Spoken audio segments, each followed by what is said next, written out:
Hey, it's Beth here. Over 65, Still Talking, episode 286. Okay, it is the morning of the day after Christmas, and Kit is already cleaning up the mess. Now, I love him, but the boxes and the wrapping paper, I look at it and it's my debris of happiness. I look at all the happiness that was had, and it's like the Christmas tree. It's just so beautiful to me. But I can't stop him. He says it's the day after Christmas. And the only thing I can do is get him to stop listening to his podcast. He's got his thing in his ear, and my only way to get him back is to get him to have to turn the podcast off. It just makes me feel better. He says that, and he should stop listening to my podcast because he gets ammunition. He listened to my podcast about when I was a little girl and I had my aunt hospital. I was Florence Nightingale for aunts, and I would lightly injure them and then bring them back to health in my aunt hospital. He says to me, Beth, I'm just one of your aunts. I'm like, gosh, it's kind of true. So that's why I left the room. I left the room upset. And I went back to what I was thinking about before that, which is, and he takes the tree out at the appropriate time too, but that's another story. Anyway, he wins that round. I guess everybody's picking up their debris of happiness the day after Christmas. But if it was up to me, I don't know if I'd ever pick it up. It just makes me happy. Matt was here and we had fun, and he's such a wonderful gift giver, and we were happy. So anyway, I have to let that go. And I have. And now I'm thinking about Santa Claus, my favorite hero. And when I was little, I worried about Santa after Christmas. No one ever sent him a thank you note. No kid ever sent him a thank you note. And we didn't even start our list or send the letter until around Thanksgiving. So what did he do? What did he and Mrs. Claus do all winter? I felt like you kind of feel bad about the screw-ups that he made. They naturally happen, to everyone, but it happened to me 3 years in a row. I wanted Patty Play Pal. Everybody had a Patty Play Pal, and I would get a Madame Alexandra doll in a blue box with an outfit on, and I couldn't touch anything. And it was not Patty Play Pal. It didn't talk. It didn't do anything. It just sat in this dumb box. So I'd write Santa very engaging letters trying to fix this mix-up we were having. And one year I wrote him and I said, listen, Santa, the last year, the third year when I was desperate, I'd go to people's homes. Their Patty Play Pals were so used that their dresses were askew. They were dirty. They loved them for 3 years. That's what that meant to me. So the last year I was desperate. I wrote him, I said, Santa, listen, I'm not that great. I'm not Madame Alexandra great. I'm Patty Play Pal material. I'm that amount of good. Please don't just look at me. I'm not Madame Alexandra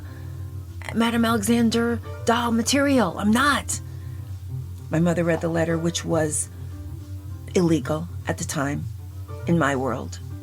50s, 60s, being a kid, my mother read my letter. And she said, listen, Santa Claus has big plans for you. I walked away. I didn't say anything. And I thought to myself, big plans? What big plans? Like that I always want something I can't have? It's like, whoa. So anyway, somehow I didn't blame Santa for any of this. I loved him completely.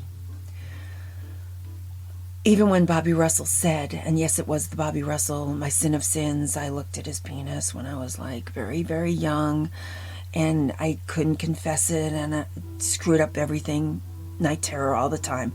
This kid was such a mess. I don't know why I went outside. I would wait for him to come outside and torment me. That's on me. But anyway, after this little letter exchange and my Madame Alexandra thing, I go outside, just wait. We had sumps, we had basements. I just used to sit there He'd come out eventually. And this time he said, hi. When he said it like that, there was always some new weapon he was going to use. So maybe I was his aunt. I don't know. I don't even want to get into it. Can't afford therapy anymore, so don't even want to try. But this is what he said to me. But this is how much I love Santa. He said, the same letters that spell Santa spell Satan. The same letters that spell Santa spell Satan. He was right. I guess I was actually 5 or 6 when this happened, because I knew he was right. I screamed, ran away, and said, not my Santa. While I was running, I heard him say, he makes toys for little boys and girls. Just think about it. I was like, nope. Sorry, Bobby, you can't get me on this one. No, Santa Claus is perfect. And take it back. And I ran into the house. But what did Santa do from January till November? I found out this morning. I was reading the New York Times. I found out, guess what he does? Guess what Santa's day job is? He officiates weddings. There's his picture. He does.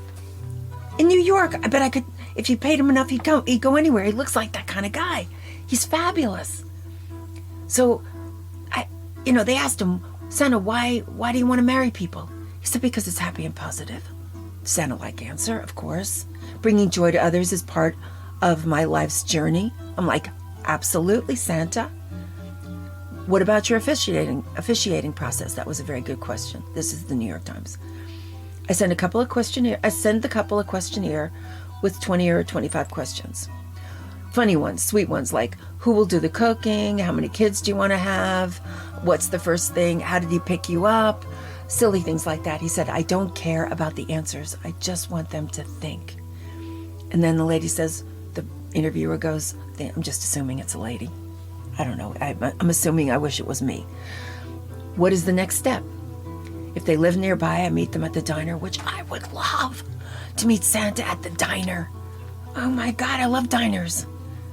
And I get a feel for who they are. I'd be like, I'm so in love with you, Santa. I'd probably toss the kid off the bench. I don't know. It would be an interesting situation. And I'd probably be very nice. But because, I want to get married. But if this happened after we were married, I don't know what I'd do. So anyway, the couple's on their best behavior. It's a little stiff. He wants to find out something funny about them, to get them to laugh. Just relax, because you're sitting in a diner with Santa, right? He can do it every single time. So then one of the wackiest things he did for this couple, where the father was ill and his favorite books, his favorite author, the father's favorite author was Dr. Seuss. So he wrote this: will you love her in a boat? Will you love her in a coat? Will you love her in the house? Will you let her be your spouse? And the father laughed. He said, that's what I do. I nail it every single time. Then they asked she, of course it's me, I'm fantasizing. I asked the next question with my pencil and little pad like Rosalind Russell in His Gal Friday. That's who I am. Okay, and I wear those beautiful clothes. Now I'm asking the question, oh Santa, how do you end the ceremony? And I have my pencil just ready to just write. If you have an argument, he said this is the worst thing, because he was married before to someone for 10 years before he married Mrs. Claus. This is what he says. He says the problem was we argued, and you say things when you argue that you can't take back. So when he met Mrs. Claus, he learned that most people don't know how to argue at all. I don't. I didn't even know what the word compromise meant till we went to marriage counseling the first time. I thought it was either die or live. Mortal combat is what I thought it was. That was from my own upbringing. But he said, nobody's good at it. I'm still not good at it. I hate it. He says everyone hates it. And it destroys more marriages because you cannot take back anything you ever said. Even if people have amnesia, they still remember it. The next argument begins and they remember all the stuff that happened before. So they get that angry. So after 10 years, it's a whole lot of anger. But when he met Mrs. Claus, he decided to change things up. So his new plan for every new couple is he bequeaths them a gold marriage coin. On one side it says his, and on the other it says hers. He tosses the coin in front of God and everybody. Whatever his or hers, whatever side comes up, that's the person who's going to win every argument. He said, most people can't live by this. He says he doesn't think anybody lives by this, but he wants them to get the coin out. Somebody to remember to get the coin out when the argument starts, so that they can remember how they felt on their wedding day in this moment and how much it really means to them. And he's hoping that it can break some of the tension. I think Santa's right. Absolutely right. And he says never go to bed angry, because you wake up angry and it's more anger because you haven't had a good night's sleep. So those are his tips about staying married, and I didn't know he was married before. That's just astounding. So Mrs. Claus got, the new improved Santa, which is great. So then he says he's just so happy to have this job because he's a small piece of that moment by legally bringing together two people who love each other very much. And he says it's extremely fulfilling. So all year round, Santa's got it under control. He's not bored. He's at the North Pole, but he comes down and he'll work a wedding for you. So that's what Santa does. That's his day job. Now we know. Just total relief on my part. So I just had to tell you what happened today. I couldn't wait. While the debris of happiness is being put in the dumpster, I'm thinking about Santa Claus. And maybe I can just keep a little bit of that debris in my heart. So, thank you, Santa. And he's gorgeous. He's gorgeous. He's the most beautiful man that ever lived. That's what I thought. A man who would give his entire life to making children happy. Come out one night and go all around the world. When I was little, it took my breath away that anybody could be so wonderful. So, I love Santa. And just remember, don't worry about him. I think it's a great idea for a kid to send a thank you note. That is a wonderful, wonderful idea, especially if you don't get a Madame Alexander doll. It would have been a very bad thing for me to write thank you notes because, just for 3 years it would have been complicated. But maybe in the thank you note I could have, just snuck in my plan about why Petty Playpal would make me a better person. But anyway, Santa's great, and now we know what he does all year round. I'll be back. Let's stay sane. And, New Year's is coming up, and that's really great because you can drink champagne. So take care, and I will be back. Thanks. Bye-bye.